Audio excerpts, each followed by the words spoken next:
right, welcome to this week's edition of the East-West Connection Wrestling Podcast. Yeah, we got it. First time ever, we got the intro right, or outro. We still got to say it. We still got to say it one more time. So thanks for tuning in. We got a great show this week. A lot of action, a lot of things going on, a lot of things before our typical Monday night breakdown, our Monday Night Wars with the three shows. We had some shows over the weekend. We had Saturday night, ECW Arena. We had Gangsta's Paradise, which had some awesome action we're going to get to a little bit later. And also the big pay-per-view Wargames, WCW's big pay-per-view, the return of Lex Luger. It's going to be two cages. If you haven't seen the Wargames, which later became its own pay-per-view, I believe. Yeah. I think I misspoke last week when I said that this was Wargames, but it was Wargames at Fall Brawl. So why don't you give us a rundown here, Sig, of what happened at the pay-per-view Fall Brawl? Absolutely. September the 17th, 1995, WCW Fall Brawl. This was one of their marquee pay-per-views. Pretty good card. Not a ton from top to bottom, but what was good was pretty good. Dark matches. These weren't on the pay-per-view. Saw Big Bubba Rogers, the former Big Boss Man, over Mark Thorne. Can't read my own handwriting. Disco Inferno, who was soon to debut. He was still a dark match character at this point. Picks up the win over Joey Maggs. Alex Wright, draw. Eddie Guerrero, time limit draw there, which I find funny. Eddie Guerrero, certainly poised to be a top superstar. Alex Wright, some people are iffy on whether or not he had the potential. At that point, they must have saw them as equals, but that's still a dark match. So final dark match, they had 4 different dark matches before the pay-per-view. The American Males over the Nasty Boys. That led us to the main card. Opening match saw Johnny B. Bad beat Brian Pillman. Now, this was supposed to be a 10-minute time limit match. Ended up going to sudden death overtime. The announcers acted like this had never happened before in the history of life. I think it was a 20-minute time limit, not 10 minutes. 20? Okay, yep. No, my fault. And it was for the number one contender. For the U.S. title. Match went 29-14 total after the sudden death period. Johnny B. Bad picks up the victory over Flying Brian. Now, we'll get into that a little bit more as we get into Nitro, whether or not they kept the continuity of the 30-minute match and what that entailed. Up next, we saw my personal favorite on the entire show, Colonel Craig Pittman. Was it Colonel? General? He was in the... He was some kind of... I think he was Colonel. I think he was a Colonel. They had a couple Colonels on the show this week. That's it. Lieutenant Craig Pittman. He defeated... Oh, it was Lieutenant? Cobra. Oh, yeah. Yeah, Lieutenant Craig Pittman. That shows you how memorable a character these guys were. But he beat Cobra. Now, they set up the match beforehand. Cobra wasn't military. He was a CIA operative. So this was military versus CIA. Very great theme music. Yeah. A lot of effort put into this one for as undercard and as low level as it was. They even did the rappel from the rafter gimmick, which was gonna be Sting's thing. But this goes to show you they thought this feud was gonna have some legs. Match went 1 minute 22 seconds, folks. So there was no meat to the bones here. That's all. We've already spent more than enough time on Craig Pittman and Cobra.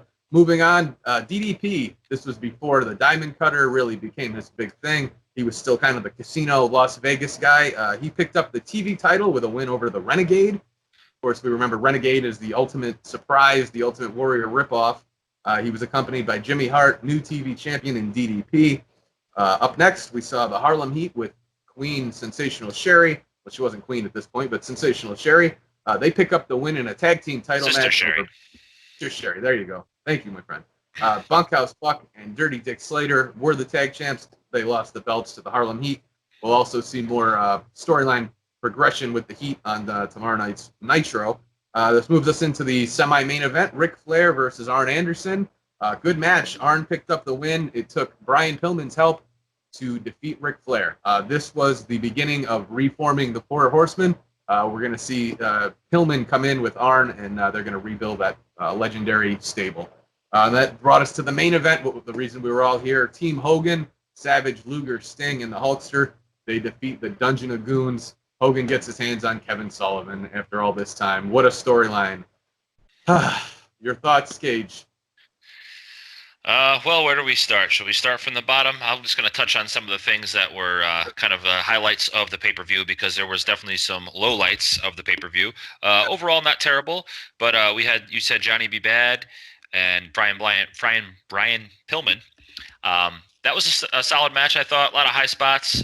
Was definitely a lot of back and forth. But what exactly how would you describe Johnny B. Bad's gimmick? When I was watching it, I'm like, is this like a white Little Richard? I was just like, That's essentially it. He looked like him, so they made him run with it. A little tutti frutti over the top, dance skirting the line of homophobe. I'm not sure where they were going with it, but it was controversial before it was controversial. But yeah, I don't know. It was a little bizarre. Yeah, but we'd I see felt to see different carnations of a character. So this was this was something though. Johnny B. Bad, fun character. Yes, definitely. We had new tag team champions, Harlem Heat, like you said.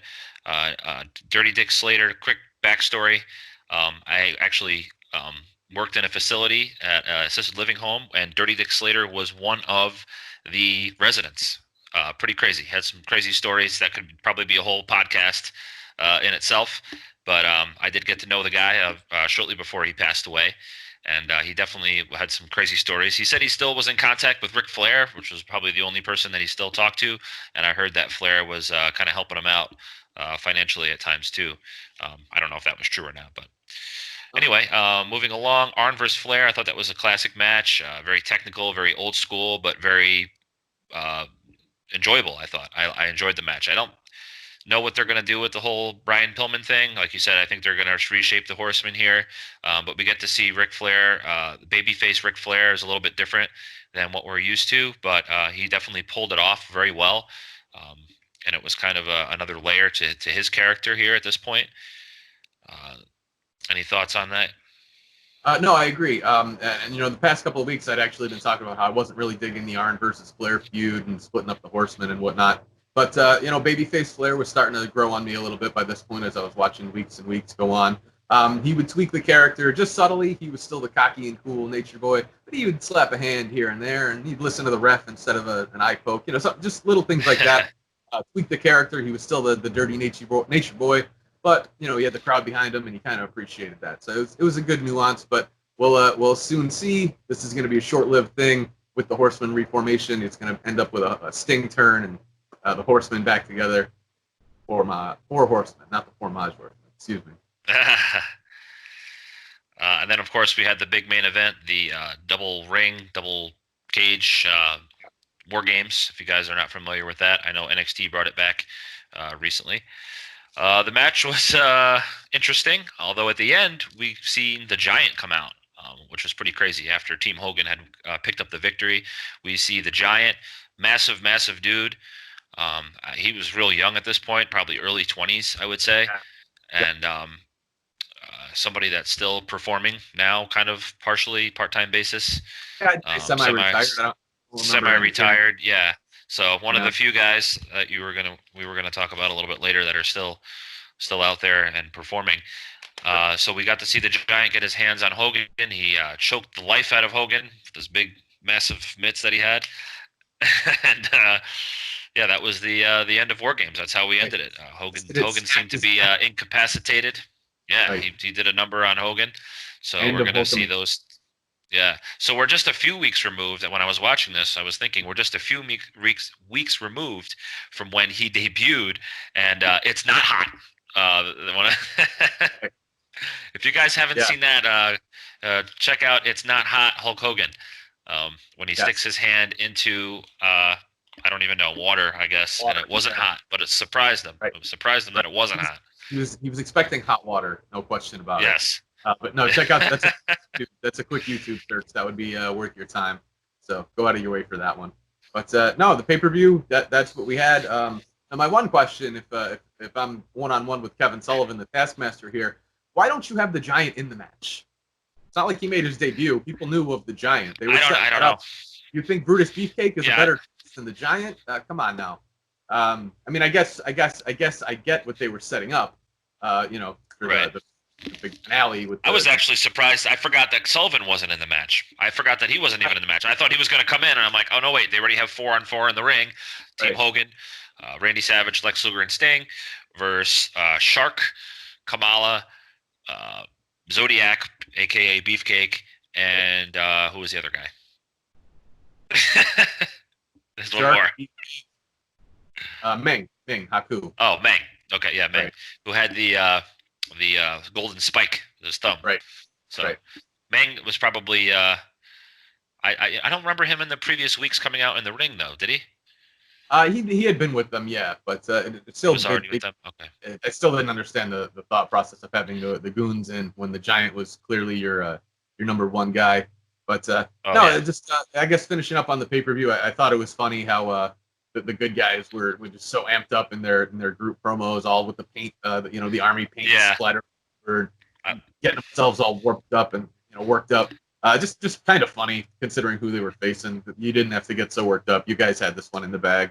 Uh, so yeah, no, I'm good there. I think that wraps up the pay-per-view. Like you had mentioned, ECW had their show the night before too. We'll get into that because these super shows from ECW, they ended up breaking those down for the weeks ahead, the TV episodes. So we'll end up covering that all as the weeks come on, including this week. Their TV main event came from that show. But before we go there, we're gonna head to Monday Nitro unless you had anything else on the pay-per-view cage. nope, I think that pretty much covers it. All right, cool. Monday Nitro, September the 18th, the next night, 1995, Johnson City, Tennessee. Going to start off with the ambulance pulling up. I don't know why they travel in an ambulance. We saw Kevin Sullivan and the Giant. They start things off just crap talking Hulk Hogan, twist the neck. They bring up the fact that the Giant's father would be so proud of him for ending Hulkamania. They never come out and say it, but they certainly allude heavily that the Giant is the son of famous wrestler Andre the Giant. Now, what do you think about that one, Cage? I wasn't a fan of that even as a kid. Still today, it comes off kind of dumb. Yeah, I think when I was a kid, it was obviously a little bit more believable because of the size of him, and he wore the same attire as the Giant, so it was kind of like, oh yeah, that's his son. Although they never said it, but it was still kind of like, you watch it now and you're like, come on, you didn't need to do that. He could be his own guy. He could be the Giant and be, Paul the Giant or whatever he was. You know what I mean? He didn't have to be, Andre's son. I mean, it just there was no point with that at all. But we do see. We do not see Hulk Hogan on this episode. He's incapacitated. He's hurt from the pay-per-view. So that's what they were going with that. Obviously, we're going to see those two Giants collide. We get into our first match, match one, which is the American Males, which is Marcus Alexander Bagwell and Scotty Riggs versus the Blue Bloods. However, when the Blue Bloods come out to the ring, they are attacked by the Harlem Heat and Sister Sherry. What are your thoughts on this one here, the opening match, opening contest here on Monday Nitro? Right. Now, with Harlem Heat at this point, they almost fall back to the war story of Sister Sherry and Colonel Rob Parker. That's almost the A story of their entire character at this point. The Harlem Heat, the in-ring action, it's secondary to what's going on between the love angle between Sherry and Parker. So really, this also just laid more backstory to that. Harlem Heat came in as the champions. They wanted to defend the belts, which doesn't make much storyline sense, especially with them being heels. But champions, the American Males catch them off guard after a run-in from Colonel Parker, some nonsense shenanigans with Sherry. And we have new champs, Harlem Heat champions for one day, and we see the surprised young team of the American Males get a run with the gold. So our first ever title change on Monday Nitro, if the good trivia question, would be the tag titles. American Males are the new tag team champions. Following this, we see a promo with Ric Flair, classic Nature Boy, pulling out all the lines, great intensity. I mean, he just one of the best as far as cutting a promo. Sure. I could watch him for days. He's just excellent. Match number 2 brings us to Mr. Wonderful, one of Sig's new favorite characters. Reinvented himself here.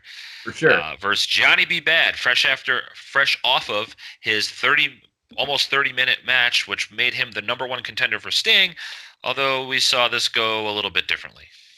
Right. Well, a couple different storylines to touch on here. First, I'll get into Mr. Wonderful. I do think this is a wonderful angle, pun intended there.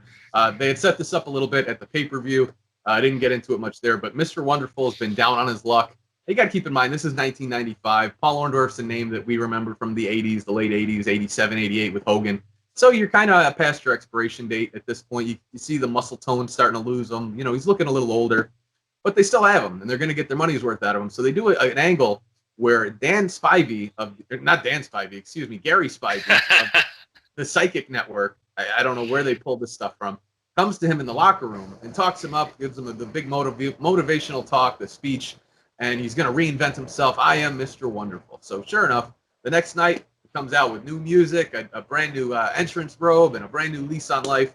Mr. Wonderful picks up the win over Johnny B. Bad in about 5 minutes, which completely killed the entire pay-per-view angle. You killed Brian Pillman, you killed Johnny B. Bad, you killed a half-hour TV time. Now, don't get me wrong, I enjoy the Paul Orndorff character at this point, and I like that they're giving him a win. Johnny B. Bad was the wrong guy to do it. You killed the momentum from that pay-per-view, all for Mr. Wonderful push, which, like I said, while I'm enjoying it, you killed too many top acts or mid-card acts to get that over. So, but Mr. Wonderful, it's going to be an interesting character. I think he has a new lease on life. And go out of your way, look up, if you're looking up things on YouTube after the last one we told you, Mr. Wonderful theme WCW, best 2 minutes, 38 seconds of your life. I'll leave it at that. Okay, let's move on. We see a Baywatch segment with Randy Savage bench pressing on the beach, where he is attacked by Kevin Sullivan. And then we see Ric Flair come to the aid, which is weird. And Ric Flair is dressed in his wrestling gear on the beach, which is also weird. I guess they were filming Baywatch or something to do with Baywatch. So they're keeping that feud going. And Savage is actually scheduled to face Kevin Sullivan next week, I believe. Yes, next week on Nitro, but we'll get to that. We see a promo with Savage in the ring. Lex Luger, who basically gets called out, gets a little personal between those two, gets a little heated, still a lot of friction between them. They don't like each other, even though they were on the same team. Luger had possibly inadvertently, hit Savage during the Fall Brawl Wargames match. So still some lingering tension between those two. Then we go back to Fall Brawl yet again, and we see the Giant driving his big monster truck and smashing Hulk Hogan's Harley Davidson in front of a whole bunch of fans outside the arena before the pay-per-view. Right. So they're really building up this match and putting together something a little bit different. Right, and we're going to see this whole monster truck thing come into play as they're building towards Halloween Havoc. We'll see that within the next 3-4 weeks coming up. But like you said, they're pushing this Hogan-Giant feud, and for some reason that wasn't enough to just have the champ versus the Giant. Normally that's enough to sell a pay-per-view and a feud. We need monster trucks, folks. We need two big monster trucks crashing together like two titans. We're going to see it at Halloween Havoc. Don't want to go too far ahead of ourselves. That's something to look forward to coming up. Yeah, that'll be the next pay-per-view here from WCW. So now we get into the main event, which is Ric Flair versus Brian Pillman. Brian Pillman had gotten involved with a match between Flair and Arn Anderson the night before. Pretty solid match. Flair wins with the figure four, so classic Flair win right there. They're really plugging. I noticed with the announcers, they're really plugging live. We're live. We're live. We're live. We're live. They're saying it every 2 minutes. It seemed like Bischoff was really pushing that, and it was unique at that time in the sense that Raw was not live. In fact, Raw actually aired on Thursday this week. Right. So as we put the finishing touches on Monday Nitro, is there anything you would like to add to the end of Nitro here before we move into Thursday Night Raw? No, just the last point was one of the last things they pushed on the show was to tune into Saturday night, 6:05 on TBS. We're going to hear from Hulk Hogan. So they did still give you reason to tune in on Saturday night. They still weren't in that full transition of Nitro being the show yet. So, you got to tune in if you want to see how Hogan's doing after he broke his neck with the Giant. Tune in Saturday night. So that's still interesting to see that, too, because it's not too much further along when we see that transition really happen where Nitro's the show and the other shows just kind of become filler. But for now, Hogan's going to be on Saturday night. We'll get you an update on his condition. Spoiler alert, he's fine. All right, so we will move right into Monday Night Raw. Monday Night Raw is actually in Canton, Ohio, where it was the previous week. So we had misspoke. Correction. They had done many tapings at the Manhattan Center. Last week's Raw, however, was not at the Manhattan Center, and this week's Raw is not at the Manhattan Center. So a little goof on our part. We apologize. We'll try to be a little more thorough in our investigative reporting here going forward. So 9/18/1995, Thursday Night Raw, although it aired on Monday, the 18th. So we go back and we take a look. 21st. the air date. Oh, the air date. Okay. You're right. On the network, it said 18, but you're right. The 1, 2, 3 kid. We're going to take a look, and it's weird because a lot of times it seems like they put the main event of Raw this is 2 weeks in a row now, I believe. Right. Whereas like the opener was the main event. Yeah. There really wasn't the same format as we see today. The Raw is War and Warzone format that they kind of adapted was still a little bit different than this is still the Monday Night Raw. It's almost like a primetime wrestling, like a recap, like a highlight show, essentially. The way they kick it to Vince and Lawler and back and forth a little bit. Right. So it's still definitely a different format. And yeah, and as we'll see, the last match is certainly not as pay-per-view or main event quality as Razor and Kid would have been. But yeah, right. No, good point. So basically, we're going back in time because 2 years previous to this, the 1, 2, 3 kid had debuted and had a huge upset on Razor Ramon at that time. So now they've had some tensions over the last few weeks. They're going to settle it in the ring. The 1, 2, 3 kid versus Razor Ramon. I like the way the match started. It was 1, 2 kid was spotting all over the place, and it started off pretty good. And then there was like a 5-minute headlock, which kind of lost me. And then Dean Douglas enters the ring. Right. Dean, just like last week, costs Razor the match with another top rope splash when the referee was not looking. Kid picks up the victory, and this is going to help set up the In Your House pay-per-view match, Razor versus Dean Douglas. Now, one thing I just want to point out quick while we are on the subject of Dean Douglas. Little thing, just pointing out last week, like that was last week's poll question, was where you thought Dean Douglas should have been on the hierarchy poll in WWF. I dug the gimmick, and I'll tell you why. At least one reason why. From Shane Douglas to Dean Douglas, there were differences. Sometimes WWF brings a guy in and changes his name, but he's still the same exact character. You just know it's a name change. Shane carried himself as a Dean. Everything he said was very pronounced and very articulate. Now that wasn't like a Shane Douglas promo. I felt like that was something he added to the Dean character. And looking back and just looking for those little nuances, I thought that was something that kind of lends itself to my point. He could have had a higher ceiling in WWF than what he ended up having. So I don't know why. I don't know if it's the name, but I keep drawing comparisons. Maybe it was because I liked both of these guys from ECW, but WWE, they never got a fair shake. But I keep thinking of Simon Dean. I don't know why. Simon Dean, Dean Douglas, two guys that were, really, had so much more potential than they were actually given. Sure. In the company. And Simon Dean had a pretty cool character, I thought, too, when he had debuted, many years later. Anyhow, so with the Dean Douglas, we go into the report card, and he does a little acronym on his chalkboard. And, so they were definitely giving him the time. They seemed like they were behind him at this point. He's going to be facing Razor Ramon, who's one of the top guys at this point.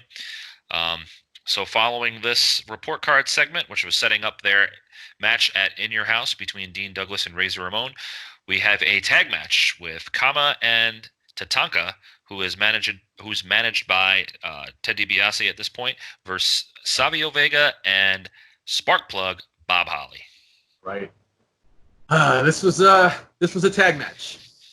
I'll leave it at that. This really wasn't a great match. Essentially, they're kind of just putting over the $1 Million Corporation at this point. Neither Savio nor Sparkplug had a gimmick or had a real push at this point. It's an ugly match. Very ugly finish. Kama takes Bob Holly over with a top rope power slam. Almost kills him. Lands him right on his neck. Loses his balance. Really sloppy stuff. The match itself wasn't much better, but the finish was real ugly, and it told the story of the match. But $1 Million Corporation at that point, they were kind of a joke gimmick too. I'd almost compare them to the Dungeon of Goons. Yeah, I feel bad for DiBiase because he was such a top guy throughout the 80s, and it seemed like when he moved out from a wrestler and became a manager, he never got to really be the Bobby Heenan or anything like that. He just kind of managed like a bunch of, I don't know, misfits and stuff. It was a goon squad. He had King Kong Bundy 10 years after his prime. Kama Mustafa, who was in between gimmicks. They weren't doing anything there. Right. No, it wasn't there. $1 Million Corporation in '95 was thumbs down. Right. No, I agree. So following this tag match, we saw a Razor Ramon promo with him hyping the match for him and Dean Douglas at the In Your House pay-per-view, like we mentioned. I thought it was a good promo, classic Razor promo. You got everything. You got the Scarface kind of lingo going there. He's going to carve you up. It was good stuff. Sure. Moving along to match number 3, we see Jean-Pierre Lafitte versus Brian Walsh, an enhancement guy. During the match, Bret Hart happens to phone in, and he is hyping the match between Jean-Pierre Lafitte. I keep wanting to call him PCO. We'll talk about that in a second. But he's hyping the match here. They're going to be facing each other at the In Your House pay-per-view, which will be coming up this Sunday. So Jean-Pierre Lafitte, he came out. He had an eye patch. He had a pirate gimmick, which Bret Hart kind of took a little cheesy shot at, but it wasn't his fault that he had a horrible gimmick. Always a good worker for a big guy, and a guy who's seen a career resurgence here recently. Yeah, absolutely. PCO, as we know him now, Jean-Pierre Lafitte. He was also Pierre of the Quebecers. That maybe where most of you had first seen him in the earlier 90s, 92, 93. They had re-gimmicked him with the pirate thing. I believe it's because he actually wore an eye patch that they figured, hey, let's make him a pirate, which, is kind of funny in itself. But I think Bret actually takes a shot at it on the phone, like you had mentioned. Said, they still have pirates, something like that. So even at that point, they were making fun of themselves a little bit with how goofy some of that stuff was. But no, it is funny because, like you had mentioned with the Giant and now today's era, Big Show's semi-retired, but PCO is actually still going strong, if not stronger than throughout his entire career. He had just had a Ring of Honor World title run late last year for a couple of months and probably doing some of the best work of his career. He has super funny promo segments online. If you look up, his independent work with D. Destro, it's really funny to go back and watch him 25 years ago now, as it's just a different character to today's stuff. It'll blow your mind if you're not really looking for it. And he's almost unrecognizable compared to this character, because now he's kind of like an undead kind of Frankenstein He's basically a Frankenstein character, right. Which is cool, I guess, in a way, because they do it. Yeah, it's different. And the guy he's bumping all over the place. He's got to be 50 plus years old. And, we've had the chance to see him live wrestle a few times recently. And it's amazing the things he can still do in the ring at his age and the wear and tear that he's had on his body. Sure. So moving along, we go into the main event. We have Men on a Mission versus Owen and Yoko, the tag team champions. So the first thing I noticed is we got some big boys there in the ring. We got King Mabel, who's recently off his King of the Ring at this point. I can remember during, I think it was the ECW pay-per-view documentary where they actually really took a shot at WWF with some of the things that they were doing, and this would be one of them when they had King Mabel win the King of the Ring. They took a lot of flack, I guess, from other companies. They didn't feel like that was a good guy to represent for the King of the Ring tournament at this point. So what were your thoughts on this 5-star classic?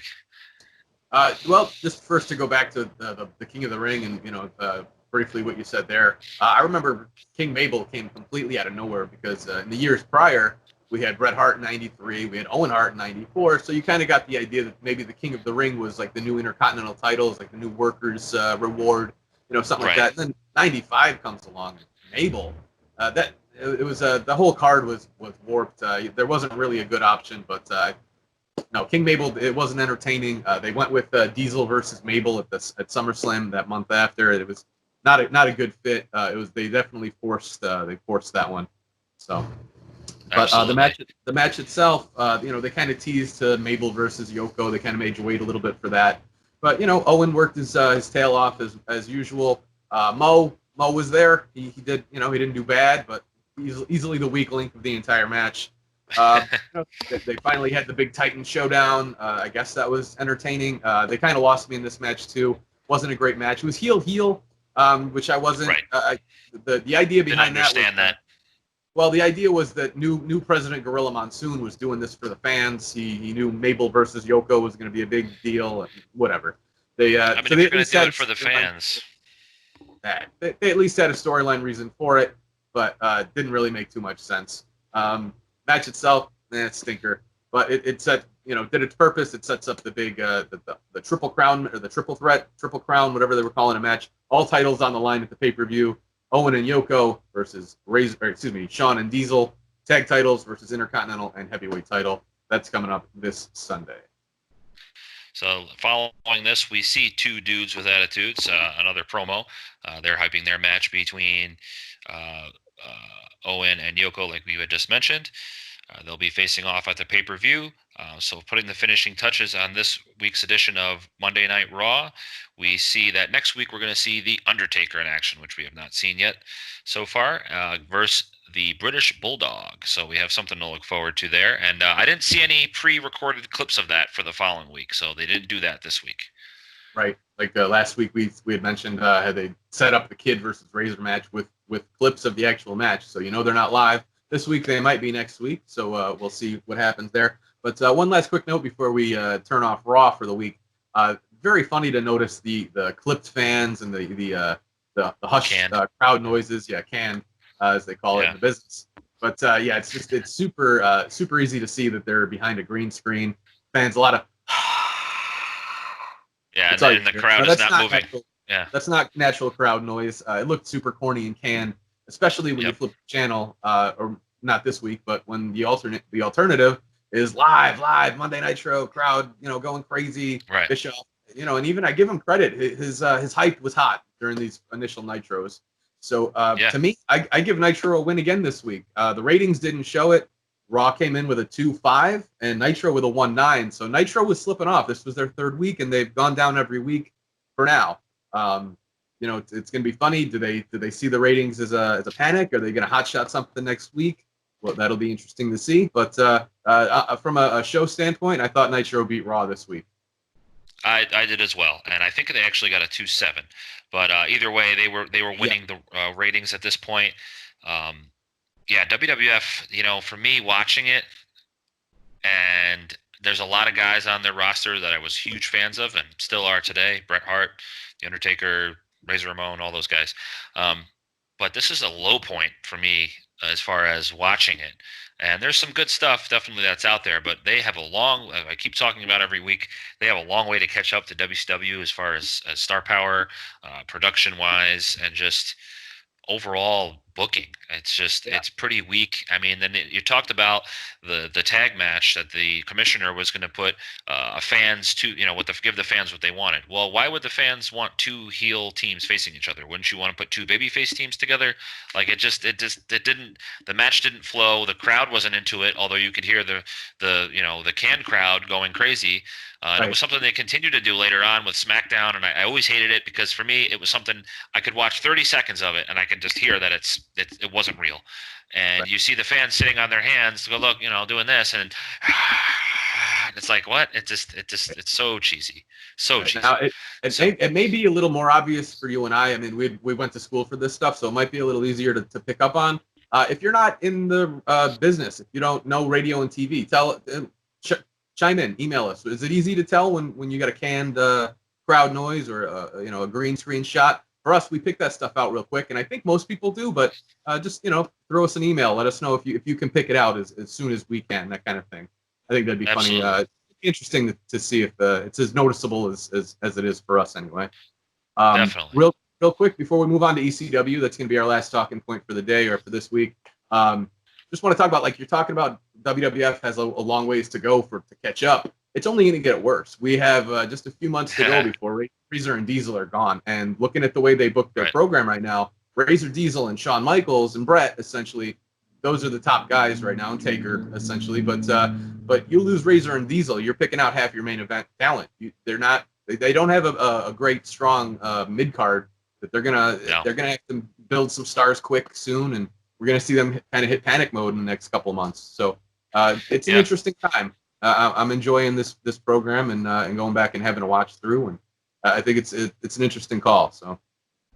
Yeah, absolutely. And I know this is a low point, but it's still fun to go back and watch and see, some of the guys that you grew up watching or idolized. Like for me, sure. It's still fun, to relive it and pick up on different things and kind of travel back in time with it. But in the same sense, you look at it now through a different perspective of, ooh, you know what I mean? Like this. Sure. This is different, especially when you look at ECW, which we've talked about in previous weeks. We're going to move into right now. Is they're booking great stuff and have such minimal budget, minimal production of the show, and they're killing it. And these two guys are they're trying to fight their way up the ranks here. But also you got to consider that, this is still an experiment almost for WCW. They don't know, like you were saying, the 605 was still kind of like their big show, back to the NWA days of 605 on TBS. So they didn't know how long this was going to last. And certainly Raw had only been around for 2 or 3 years. It's not like now, the longest episodic television, whatever Michael Cole says, whatever, every week, So this was still like, we don't really know where this is going yet. This obviously Raw had been established at this point, but this Nitro especially, it's like, this may not be here in 6 months. This may not be here in a year. Sure. So moving on along from Raw and Nitro, we'll move into ECW, which was 9/19/1995. ECW Hardcore TV. Why don't you set up what we're going to be looking at here for this week's show?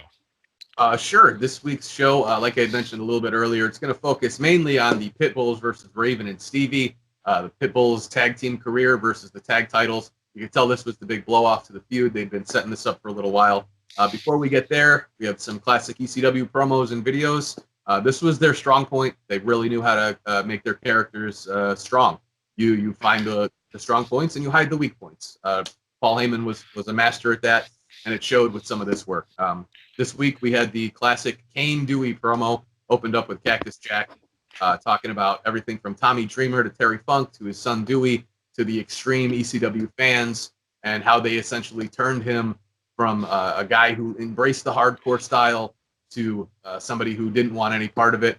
If this crowd could be so sick and vile to have a sign in the crowd that says Kane Dewey, my 3-year-old son, then screw you, screw everything you stand for. Tommy Dreamer, come with me to WCW. It was great, brilliant booking. Great way to use Cactus Jack, especially as the story lends itself. Raven is the one who gets into his head.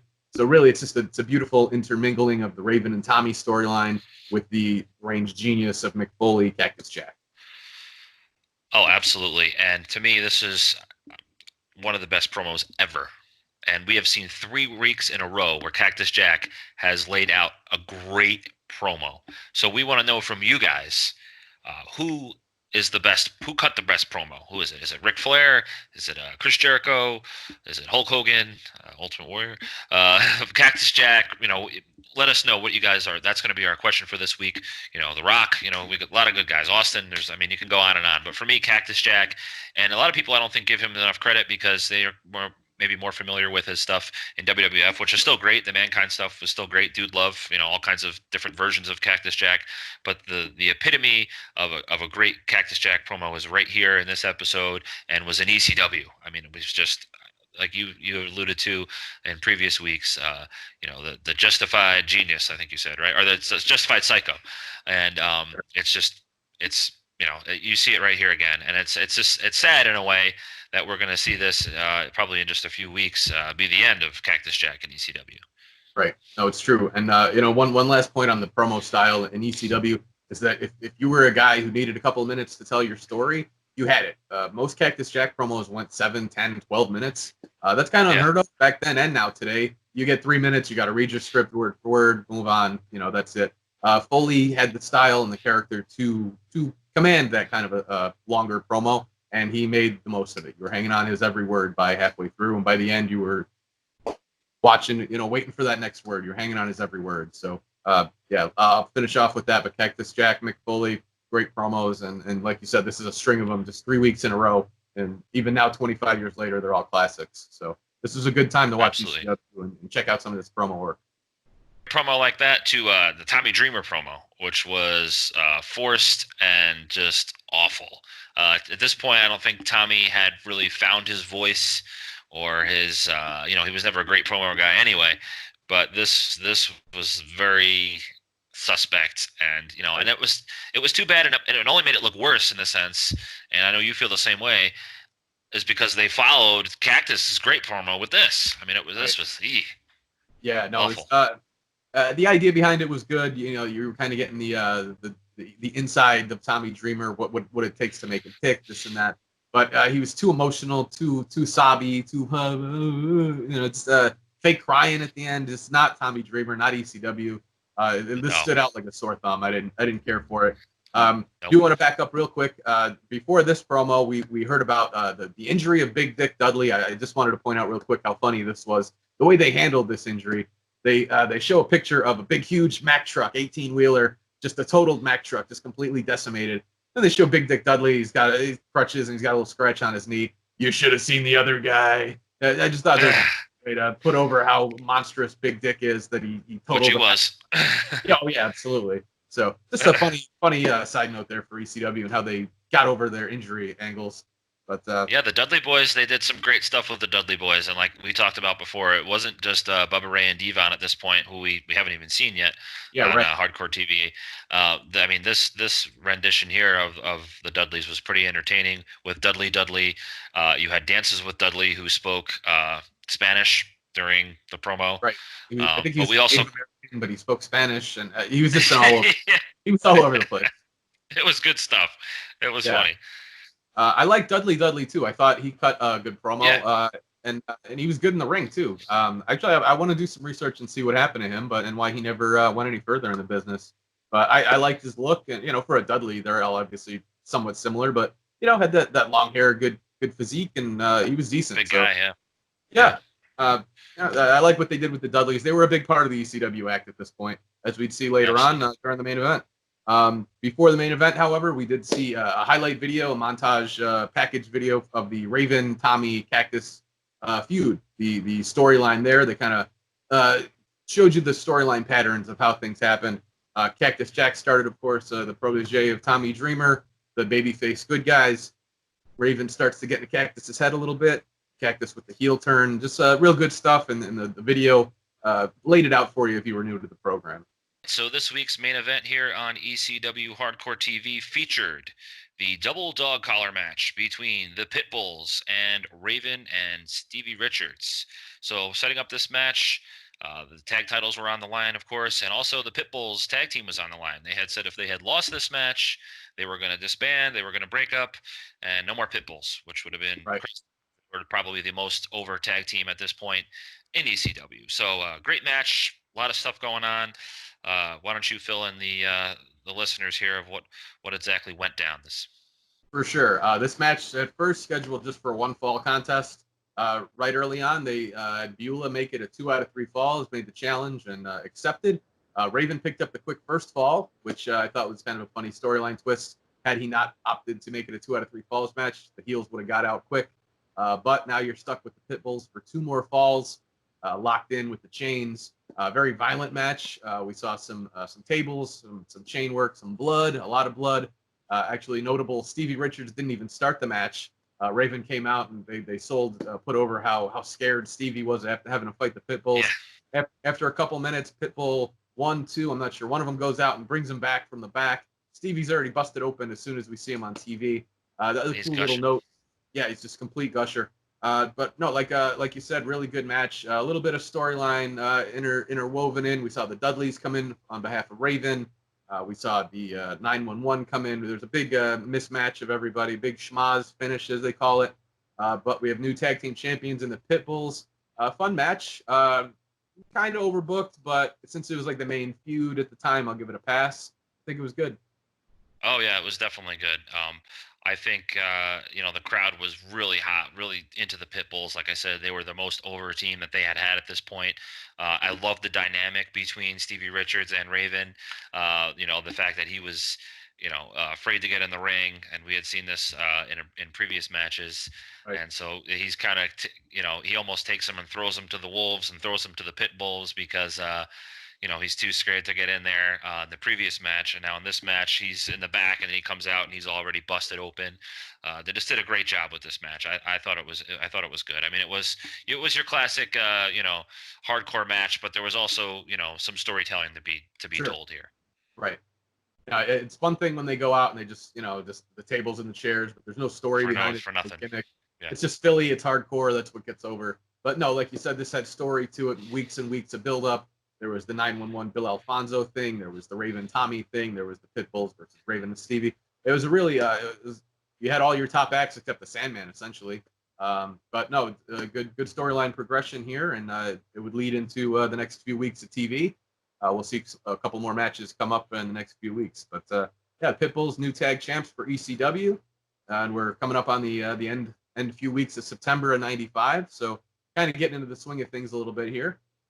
Yeah. A good week of TV. I guess with the 3 shows and the pay-per-views in the books, I guess that brings us to our segment of the week. I think we're going to differ a little bit here. I'll start off. I'll give out the goofy one, and I am serious about this. I like Mr. Wonderful Paul Orndorff. I thought it was a good segment. I'm talking about the one on the pay-per-view. It was goofy, but it made him a character again. You could have wrote him off, and you could have just waited for his contract to end, and you write him off, and that's the end of it. But they wanted to get some money out of him. They gave him, goofy music. It's very similar to Bobby Roode's Glorious theme. Very catchy, in a heel way. It's annoying. I don't actually like the song, but for a heel character, I think it's very strong. I don't actually like this. Well, no, but sometimes a song can get you over a catchy entrance riff. So look at some of Jim Johnson's stuff in WWF. You hear that first initial wah, the guys, the glass breaks, whatever. That initial. If it's a good theme, you're an over character. It helps certainly. So I'm gonna go with Mr. Wonderful Paul Orndorff and his career resurgence for this week's segment of the week. Well, I'll pick something that is actually remembered in the annals of wrestling, and that would be the Kane Dewey promo. The wrestling hardcore fans, ECW fans, Cactus Jack fans, iconic promo, the Kane Dewey promo, the viciousness of the crowd of ECW. But interestingly enough, and you had brought this point up, and you can elaborate too, was that it almost put ECW over more than Cactus Jack himself. And I don't think that was done by mistake. You know what I mean? I think everything that Foley did is very calculated, and is a very smart guy as far as the business goes. And other things was too. I don't want to make him sound like he's an idiot or anything, but I think that's an iconic promo. That was my segment of the week. The Paul Orndorff thing. It was probably. Well, let me explain then. Let me go off a little bit to explain. I think it's going to make a little more sense. Now, Mick Foley, Cactus Jack, he's hitting home runs every week. So for me, this is almost a case of an overachiever. You don't want to give him the reward every week. Just along those lines, I think the Mr. Wonderful, that promo and segment did more for him as a character, revitalizing the career path, than Kane Dewey did, just because Foley's promos were already at the top. You can't get any higher than he already was. So, right. Think of it that way. Maybe, you could justify what I'm saying a little bit. Or if not, hey, whatever. I love it. So, hell with you. As long as you don't walk off the set this week, we had a lot of people were upset. They thought maybe this end just as we got started here. No. So as we go forward in the next coming weeks, we're going to look forward to. We have a pay-per-view this weekend. We have In Your House, WWF, which will be followed by Monday Night Raw. We have next week's Nitro, which will feature the debut of Disco Inferno. Also, Randy Savage versus Kevin Sullivan. A couple other good stuff in there. I'm trying to go off of without looking at my idiot sheet here, but a lot of good stuff coming up, and of course, and of course the ECW show is going to be going back over. We talked about Gangster's Paradise. It's going to be highlighting those shows week by week, right. The matches week by week, each show. So we'll get into Ray and Psychosis going to be coming up in the next couple weeks. What else? Steve, somebody named Steve, I think, is going to be showing up in ECW pretty soon. Blonde guy, blonde. So, yeah. Black tights. He doesn't really stand out yet. I don't know much about him. But some mid-carder. Next week. Might be interesting to see. Maybe they do something good with him. We'll have to see. I don't know. Some mid-card guy from WCW. I don't know who he was. Right. But last note on my end, interesting to note that here we are on week 3 of the head-to-head. And we've only had one actual head-to-head. Last week was the only head-to-head so far. Raw's kind of dropping the ball in that regard. Nitro's the new upstart, the young kid on the block. Today they have AEW. It's kind of that same new kid on the block feel. I know we're not going to get into too much current stuff here, but it's that same vibe. You know what I mean? Nitro, they're supposed to be picking up steam here, and Raw was nowhere to be found. So we'll see if things get a little closer, if they close the gap a little bit, and as weeks go on, we'll see. It's interesting stuff. Interesting enough, the ratings didn't reflect that. The ratings showed that Raw was a better received show this week. We'll see how they turn out next week, because I feel like it's from the week before. You know what I mean? Although last week was the first Nitro, so you think people would tune in for the second Nitro. So, right. Nope. or the third Nitro. They're sliding off for now, but we'll see what happens next week. So I'm good with that. I like where we are this week. ECW in the books, Nitro, another taped Raw, and the pay-per-view. Any questions, concerns, get a hold of us. We're all over social media at this point. We have an Instagram, Facebook, we're a little more active on, and of course the YouTube. Please do like, share, and subscribe. Whatever notifications they give you for us, please go ahead and click those. Would be appreciated. And give us your feedback too. We're still early in this adventure, but we're open to the criticism. But I think we're doing a pretty good job. We're finding our footing here, and hopefully you guys are enjoying what we're putting together. So thanks for watching. Absolutely. Thank you very much for watching and tuning in again this week. Once again, we would like to know, who is your promo guy? Who's the best promo guy? Who was the best? Who was the best to do it? We want to know. Go all eras, not just we're not limiting it to this time period. We just want to know. I have a feeling a lot of people around our age group is going to refer back to this time period anyway, or at least 80s, 90s, in that time frame. Yeah. So once again, thank you for tuning in for this week's podcast. I'm KG. That's Sig. Are you up there? Let's see if we can get this. We don't know. He's somewhere. He's up or down. It's like Hollywood Squares, We don't know who's up or down here. So thanks for tuning in. This is the East West Connection Wrestling Podcast.